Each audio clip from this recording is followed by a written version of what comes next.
The next morning, the mist along the coast lifted to reveal our new surroundings. We had moored the Chenderwasi 50 meters or so up the river mouth. We had been guided in the night before by one of the locals on a prahu. We once again met our new friend Florence. We spoke for a short while, offered our day's catch to his family, and went to sleep in his house. This is our friend Sem. Florence's youngest son, Sem, was the first to show us around and make us feel at home.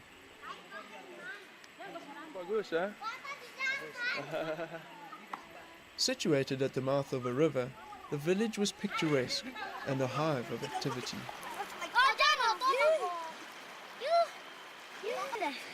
Ikan. Bagus ikan, eh? Makan. Bagus makan. Yes. Bagus.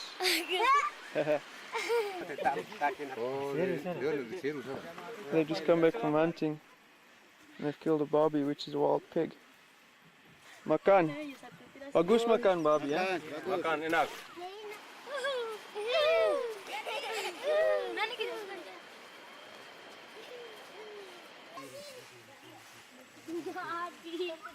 Florence had invited us to stay for as long as we wanted. And this is Florence rumah, eh?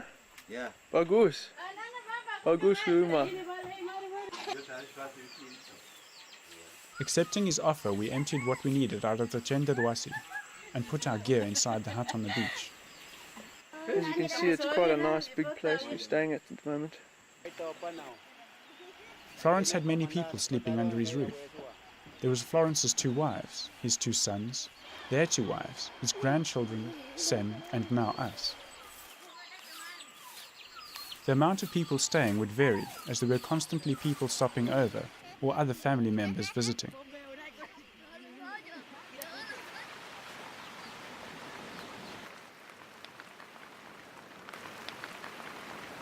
Rainy days were spent in the company of family and friends. Almost all spent the day beneath the sago roof shelters. Everyone kept him or herself entertained. The women with cooking or looking after the younger ones, and the men tending the fire, chopping wood or sitting for hours in deep conversation.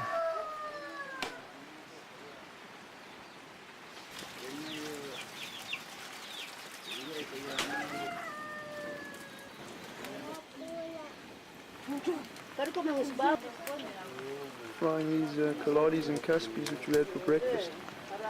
We're deep frying them, they taste like chips. They're gorgeous. Watching Florence stitching a throw net made me wonder at the things that he had seen and learnt. How different were we? Here, with the family living together almost every hour of the day, there was a constant feeling of togetherness and an appreciation of others.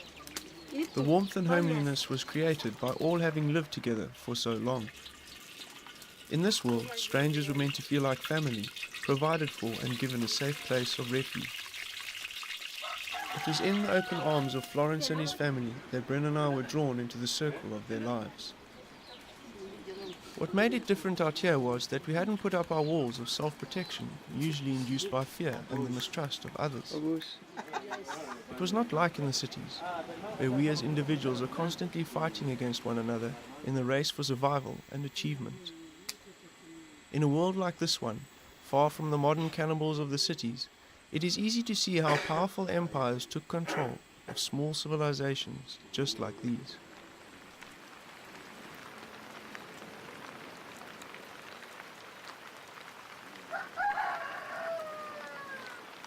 Looking across the hut, I saw Florence's elder son, Sem Jakob, wiping himself with a leaf. The leaf, a dong gatal, is popular with the locals, and they are always seen collecting it when trekking through the forest, as it is useful in relieving tense or aching muscles. Applying the thistle-like plant can be quite painful, as the leaves are covered in small hair-like spikes that pierce the skin surface. These are the moray eels that they shot yesterday. And they've been put onto skewers and then put over the coals. As soon as the rain let up, the children were back on the beach to play in the cool evening air. A niece of Florence, named Waimena, had come to live with him on the coast. Her parents lived high up in the mountains in an area called Waimena, one of the highest areas on the island.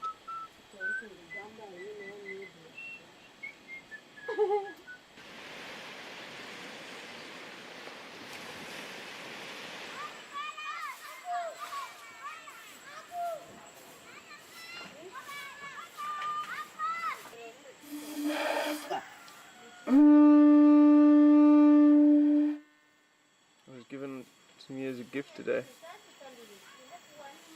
So that when we're going along on a prow, we can blow just before we come into a village. A nice big shell with a hole in the side. Summer.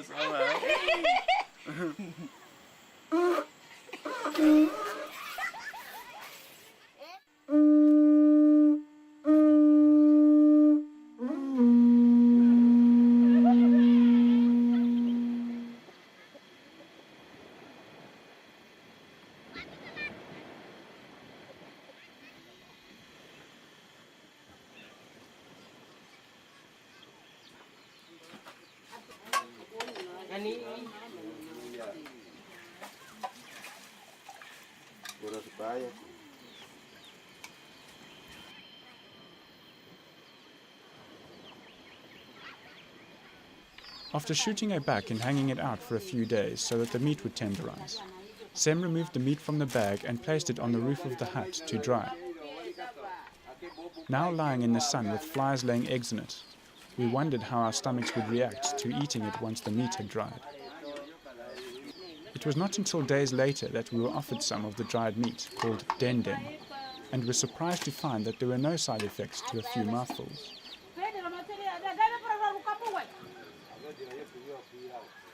One of Florence's close friends had come to visit from the village of Werabor, deep up in the mountains.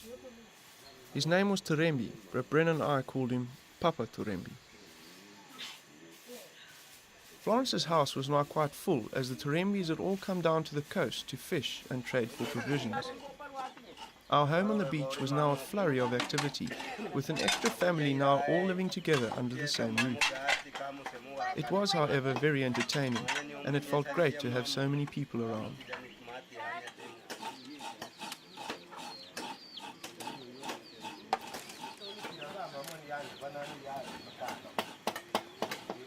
A few weeks earlier, Florence had managed to organize a baby bath from the larger town of Windisi for Rose, his daughter.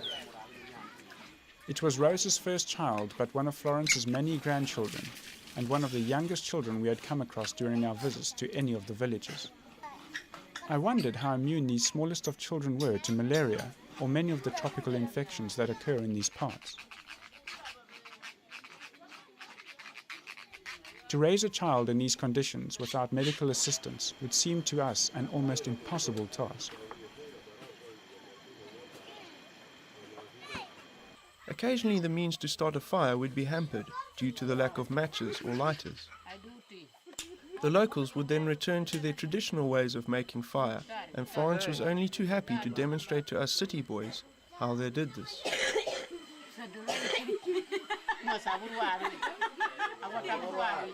Ah, bagus. The bamboo and the ceramic cause a spark and lights this brown fluffy stuff.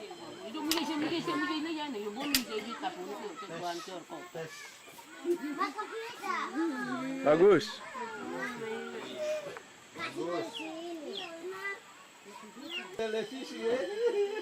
Nibon. Ya. Oh, Nibon. Okay. Dia jenis seperti apa enak? So they rub this off. It's like a bark. It's a summer ini. Same family as the bamboo. As the bamboo tree, and they rub it off. And pinan, and they rub it off. Pinang. Yeah, Sama pinan. Pohon. Okay. Sama pinang And besar. then you scrape it, Ya. and it gets fluffy. Okay. Buku. Buku.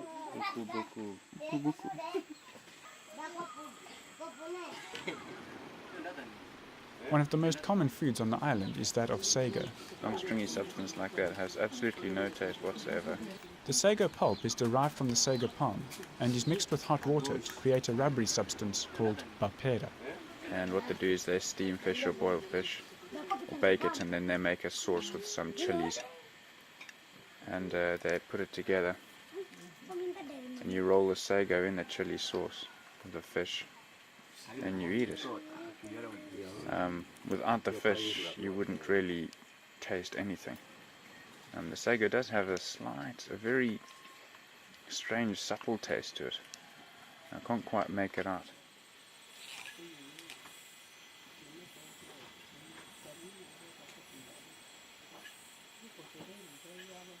Sleeping at night generally meant that one lay down where you were last sitting.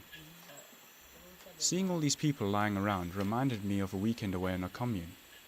Fathers and daughters, women and sons all slept together and when cold bundled up to keep warm.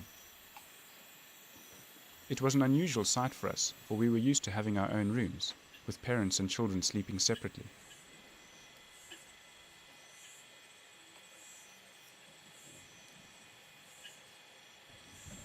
Waking up at night and having a conversation was not uncommon, especially if it was overly hot. Florence would be only too pleased to talk about things from his world, and long conversations with plenty of tobacco rolling would often occur. Florence was explaining to me the different origins of people who lived in these parts. He said that Kuri is the name given to the descendants of the Papuans, the indigenous people of the island, and that the Pasai were the people whose descendants originated from elsewhere. Together, the Kuri and the Pasai made up the Waimesa people, the people of these parts. It was also interesting to note the amount of people that were not of Papuan descent now living in Irian Jaya.